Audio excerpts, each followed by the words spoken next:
లేకపోతే కనుక ఒక గోల్ పెట్టుకుని అది అంత దాకా వెళ్తామంటే తల్లిదండ్రులు డబ్బులు ఇచ్చి పోషించగలిగినటువంటి స్తోమత ఉంటే లేదు మధ్యతరగతిలో ఉద్యోగం చేయాల్సిన అవసరం లేదు, ఒక రకంగా ఉద్యోగం చేయాల్సిన అవసరం ఉంటుంది, ఒక రేంజ్ని ఎక్స్పెక్ట్ చేస్తారు. వాళ్ళకి వాళ్ళ అమ్మ నాన్నలు పోషిస్తున్నారు, ఈవెన్ మధ్యతరగతి వాళ్ళు కూడా పోషిస్తారు. కానీ మనం ఎట్లాగూ సాధ్యం కాలేదు, అడుగుకో 2-3 ఏళ్ళు కష్టపడిన ఏదో అంటే తిండి పెట్టడానికి ఇబ్బంది లేదులే అనే కోణంలో ఉండేటువంటి వాడు. వీళ్ళ ఎక్స్పెక్టేషన్ ఏముంటుందంటే గవర్నమెంట్ జాబ్స్ అనేటువంటి. ఆ గవర్నమెంట్ జాబులు ఏపీపీఎస్సీలు వస్తాయా, టీఎస్పీఎస్సీలు వస్తాయా,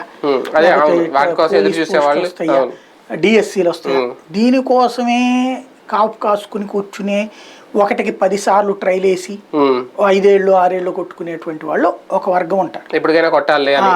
వీళ్ళు ఏంటంటే ఒక రకంగా లైఫ్ ని సీరియస్నెస్ ఎంజాయ్ చేసేవాళ్ళు కాదు నా దృష్టి. అంతే, గడిచిపోతుంది కాబట్టి సీరియస్నెస్ ఎంజాయ్ చేయరు.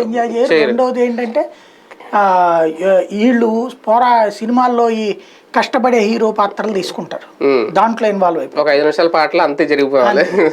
అంతే తప్పించి నా దృష్టిలో ప్రాక్టికల్ గా నువ్వు ఏదో ఒక దాన్ని పొంది ముందు ఒక ఉద్యోగంలో దూరిపో, నువ్వు సంపాదించుకుంటూ కష్టపడు. అలా కాకుండా ఇంటికి భారం అయ్యి ఏదో చెప్తే వాళ్ళ అవకాశాలు లేకపోవడం అన్నది అబ్బూస్. అవకాశాలు చాలా ఉన్నాయి. రోడ్డు మీద చూస్తుంటే ఇప్పుడు ఒక మందుల కొట్లు పెట్టారు.